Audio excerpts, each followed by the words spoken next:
జగన్మోహన్ రెడ్డి గారిని రైతు బృందం కలవటం, మాకు పూర్తి సహాయ సహకారాలు అందించాలని, మా భూములపై రాష్ట్ర ప్రభుత్వం కన్నేసిందని, మా భూముల్లో ఏమన్నా నిధులు నిక్షేపాలు ఏమన్నా ఉంటే కావాలని అదే భూములు కావాలని పట్టుబడుతున్నారో ఏంటోననేటువంటిది కూడా మేము జగన్మోహన్ రెడ్డి గారికి తెలియపరిచాం.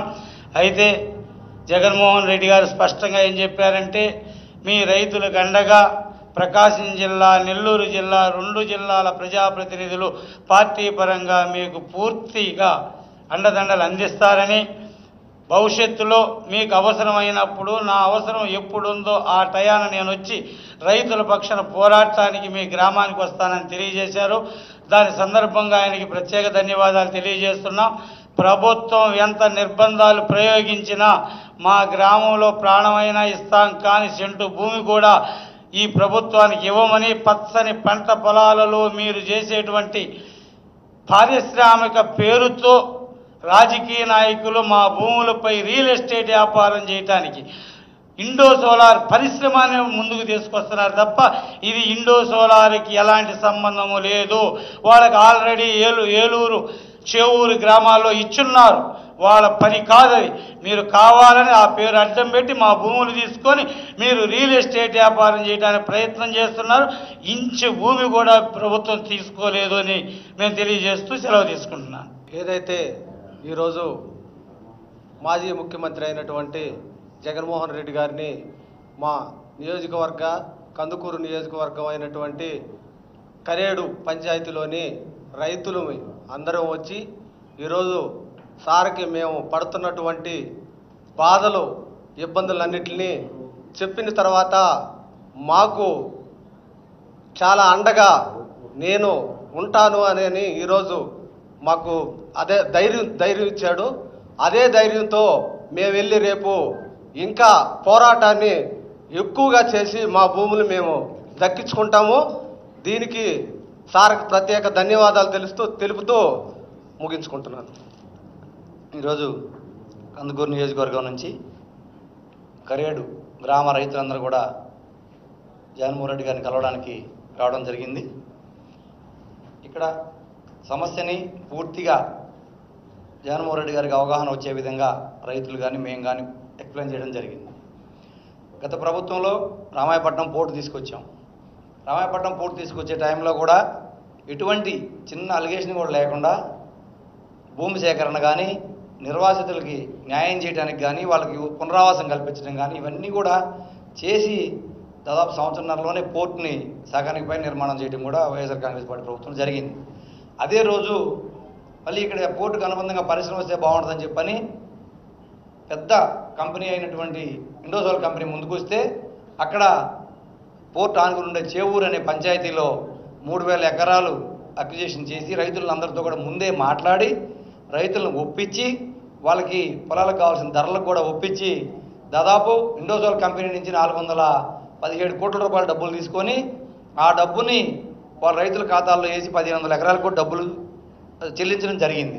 ఆ 1500 ఎకరాలు కూడా కనీసం ఈ సంవత్సరాల కాలం నుంచి ఈ ప్రభుత్వం ఇండోసోల్ కంపెనీకి కేటాయించకుండా వాళ్ళకి 114 ఎకరాలు పొజిషన్ హ్యాండ్ ఓవర్ చేస్తున్నామని చెప్పి ఒక ఆర్డర్ ఇచ్చి దాంట్లో కూడా వాళ్ళకి కేవలం 49 ఎకరాలు మాత్రమే వాళ్ళకి ఈరోజు ఇండస్ట్రీ నిర్మాణం చేసుకోవడానికి ఇచ్చి మిగిలింది కూడా 65 ఎకరాలు కూడా ఈరోజు పొజిషన్ హ్యాండ్ ఓవర్ చేయలేని పరిస్థితిలో ప్రభుత్వం ఉంది, డబ్బులు చెల్లించిన తర్వాత కూడా. కానీ ఈరోజు మళ్ళీ ఈ ప్రభుత్వం వచ్చిన తర్వాత దీంతో పెద్ద ఎత్తున కుట్రకి తెర తీసి ఈరోజు చేవూరు గ్రామంలో ప్రజలు మేము ఇండోసోల్కి అయితేనే భూములు ఇస్తామని చెప్పి డబ్బులు తీసుకున్నాం, కానీ బీపీసీఎల్ పరిశ్రమ మా ఊరికి వస్తే మేము ఒప్పుకోం, మేము వ్యతిరేకిస్తున్నామని చెప్పి వాళ్ళు నిరసనలకి మొదలుపెట్టే కార్యక్రమం స్టార్ట్ అవుతా ఉందని చెప్పి మీ సందర్భంగా తెలియజేస్తా ఉన్నా. పక్కనే రావూరు పంచాయతీలో కూడా 2000 ఎకరాలకి మళ్ళీ గత ప్రభుత్వంలో నోటిఫికేషన్ ఇవ్వడం జరిగింది. వాళ్ళు కూడా ఇండోసోల్కి భూములు ఇవ్వడానికి ఒప్పుకున్నారు, కానీ బీపీసీఎల్కి భూములు ఇవ్వడానికి వాళ్ళు ముందుకు రాని పరిస్థితి. ఈరోజు ఇండోసోల్ కంపెనీ డబ్బులు తీసుకెళ్లి మీరు రైతులకు ఇచ్చి ఆ భూమిని మీ చేతుల్లో పెట్టుకోవడం ఎందుకని మేము ఈ సందర్భంగా ప్రభుత్వాన్ని ప్రశ్నిస్తూ ఉన్నాం. అదే కాకుండా ఆ 2 పంచాయతీలో ఇండోసోల్కి అంగీకారం తెలిపి భూసేకరణ నోటీసులు ఇచ్చి కొంత దూరం జరిగిన తర్వాత ఈరోజు ఆ పంచాయతీలో మోసం చేసి ఆ ప్రజలను మోసం చేసి ఈరోజు మీరు కరేడుకు రావడంలో ఉన్న ఉద్దేశం ఏంటని మేము అడుగుతా ఉన్నాం. ఏదైతే చేవూరులో మీరు ఎక్వైర్ చేశారో అక్కడి నుంచి దగ్గర 25 కిలోమీటర్ల దూరం ఉంటుంది ఈ కరేడు పంచాయతీ అనేది. ఇంత దూరానికి ఇండోజోన్ పంపించడంలో మీ ఉద్దేశం ఏందనేది కూడా ఇక్కడ ప్రజలకు తెలియాల్సిన అవసరం ఉంది. పైగా ఈ కరేడు పంచాయతీ అనేది ఒక రాష్ట్రంలోనే ఒక విభిన్నమైన గ్రామం ఇది. ఈ గ్రామంలో ప్రతిదీ ఈ 26 జిల్లాల్లో ఏ అయితే పంటలు పండుతాయో అన్ని పంటలు ఆ ఒక్క పంచాయతీలోనే పండే పరిస్థితి ఈరోజు ఆ గ్రామంలో ఉంది. అసలు 365 రోజులు ఉపాధి ఉంది అంటే అది రాష్ట్రంలో ఒక కరేడు పంచాయతీలో మాత్రమే 365 రోజులు పని దొరికే పరిస్థితి ఉంది. ఎక్కడ మన కంపెనీలో చూస్తాం 2 షిఫ్ట్లు అని చెప్పని, అక్కడ మత్స్యకారులను అడిగితే మేము ఉదయాన్నే సముద్రంలోకి వెళ్ళొస్తాం, మధ్యాహ్నం వ్యవసాయం చేసుకుంటామని, ఉదయం ఒకటి సాయంత్రం ఒకటి పనులు చేసుకొని జీవనాధారం సాగించుకొని అనేది ఆ ఒక్క పంచాయతీలోనే మేము చూస్తూ ఉన్నాం. అక్కడ దాదాపు 5,000 కుటుంబాలు నివసిస్తూ ఉంటే 5,000 కుటుంబాల్లో దగ్గర ఒక ఫిషర్మెన్ కమ్యూనిటీయే 2,350 కుటుంబాలు ఫిషర్మెన్లు సముద్రం మీద ఆధారపడి ఉంటే వాళ్ళు వ్యవసాయం చేసుకుంటా వాళ్ళందరికీ ఉండేది 20 సెంట్లు 30 సెంట్లు 50 సెంట్లు ఎకరాల లోపు రైతులు వీళ్ళందరూ కూడా. అలాంటి వాళ్ళ జీవనాధారాన్ని అటు సముద్రంలో వేటకెళ్ళే పరిస్థితి లేదు, ఇటు వ్యవసాయం చేసుకునే పరిస్థితి లేకుండా వాళ్ళందరినీ కూడా ఖాళీ చేయాలనే ఒక దుర్మార్గమైన ఆలోచనకు వచ్చారు. అదే కాకుండా ఎస్టీలు కూడా ఒక పంచాయతీలో దాదాపు 1,500 కుటుంబాలు ఎస్టీ యానాదులు ఒకే పంచాయతీలో ఉన్నది అనేది ఈ రాష్ట్రంలో నాకు తెలిసి ఎక్కడ ఉండదు. ఎందుకంటే అంతమంది ఆ గ్రామం మీద ఆధారపడి బతుకుతూ ఉన్నారు. ఆ ఎస్టీల్లో కూడా దాదాపు 10% మందికి కూడా భూములు లేవు. ఈ ఉన్న భూముల మీద ఆధారపడి వాళ్ళందరూ కూడా జీవనం సాగించాల్సిన పరిస్థితుల్లో ఈరోజు ఎస్టీలు మొత్తాన్ని 75 ఏళ్ళు పట్టింది వాళ్ళు చిన్నగా సొంత ఇల్లు కట్టుకునేదానికి వాళ్ళందరినీ ఇవాళ గ్రామాలను తరలించే పరిస్థితి వచ్చింది. అది కూడా దుర్మార్గం అని చెప్పి నేను తెలియజేస్తా ఉన్నా. దాదాపు 5,000 కుటుంబాల్లో భూమి ఉండేది, ఈ చిన్న భూమి ఉండేది కూడా 2,000 కుటుంబాలకే 30 సెంట్లు 50 సెంట్లు ఎకరా లోపు ఉండేవాళ్ళు. కానీ 3,000 కుటుంబాలకి అసలు ఆ గ్రామంలో భూమే లేని పరిస్థితి అయితే వాళ్ళందరూ కూలి పనులు చేసుకోనో మామిడి తోటల్లోనో సపోటా తోటల్లోనో ఇటు వేరుశెనగ పొలాల్లోనో వరి పొలాల్లోనో 365 రోజులు మాకు పని కల్పిస్తూ ఉంది ఆ గ్రామం. పైగా కుల మత వర్గ భేదాలు లేకుండా మమ్మల్ని ఆదుకుంటారు ఏ కష్టం వచ్చినా అని చెప్పి ఆ గ్రామంలో వాళ్ళందరూ చెప్తా ఉంటే చాలా ఆశ్చర్యం వేసిన పరిస్థితి ఈరోజు మనందరం చూస్తూ ఉన్నాం. కాబట్టి కరేడు పంచాయతీ మీద దాదాపు 18,000 జనాభా ఉండడమే కాకుండా 10th క్లాస్ లోపు చదువుకునే పిల్లలే 2,000 మంది అక్కడ గురుకుల పాఠశాల కానీ ఎలిమెంటరీ స్కూల్ కానీ హై స్కూల్లో కానీ 2,000 మంది పిల్లలు చదువుకుంటున్నారు. ఇంటర్మీడియట్ దాటి ఇంటర్ కానీ డిగ్రీ కానీ ఇంజనీరింగ్ చదివే పిల్లలు ఇంకో 2,000 మంది ఉన్నారు. అక్కడ 4,000 మంది విద్యార్థుల భవిష్యత్తు.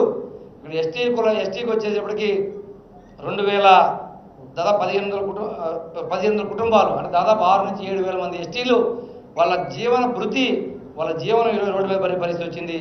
ఇవన్నీ దృష్టిలో పెట్టుకొని ఏదైతే కరేడులో గ్రామ సభలో గ్రామం మొత్తం 18 ఆమ్లెట్ విలేజ్లు కలిపి ఏకగ్రీవ తీర్మానం చేసి ప్రభుత్వానికి వాళ్ళ ఆలోచన తెలియజేయడం జరిగింది. గ్రామ సభలో ఏదైతే రైతులు పూర్తిగా వ్యతిరేకించారో ఏకగ్రీవ తీర్మానంతో దాన్ని మీరు మంచి మనసుతోటి ఆమోదించి ఏదైతే నోటిఫికేషన్ ఉందో దాన్ని ఉపసంహరించుకుంటేనే అక్కడ వాళ్ళు ప్రశాంతంగా నిద్రపోయే పరిస్థితి ఉంది. కానీ లేకపోతే ఈరోజు ప్రభుత్వానికి ఎదురే సమస్యలు మీరు తట్టుకోలేదని చెప్పి ఈ సందర్భంగా చెప్తా ఉన్నా. ఇదే కాకుండా ఇది ఏదైతే ఈ భూసేకరణ ఉందో ఇండోజోల్ కంపెనీ చేవూరు రావూరులో పెట్టడానికి సిద్ధంగా ఉంది. ఆల్రెడీ స్టార్ట్ చేశారు. మన్నేటికోట నుంచి 33 కిలోమీటర్లు వాళ్ళు ఎలక్ట్రికల్ కేబుల్ కూడా లైన్ తెచ్చుకొని వాళ్ళ సొంత డబ్బులతో 33 కోట్లు పెట్టి కేబుల్ అక్కడ ఏర్పాటు చేసుకుంటే ఈరోజు వాళ్ళు అక్కడ తరిమేయాలనేది కుట్ర మీ ఉంది. ఈరోజు పరిశ్రమల్ని ఈ రాష్ట్రాన్ని రానియకుండా ఈ భూములన్నీ మీరు సేకరించుకొని మీరు ఏదో కుట్ర తెరదీస్తున్నారని చెప్పి అందరూ ప్రజలకు అనుమానంగా ఉంది. ఇంకొకటి నిన్న 13వ తారీఖు ఈ జూలై 13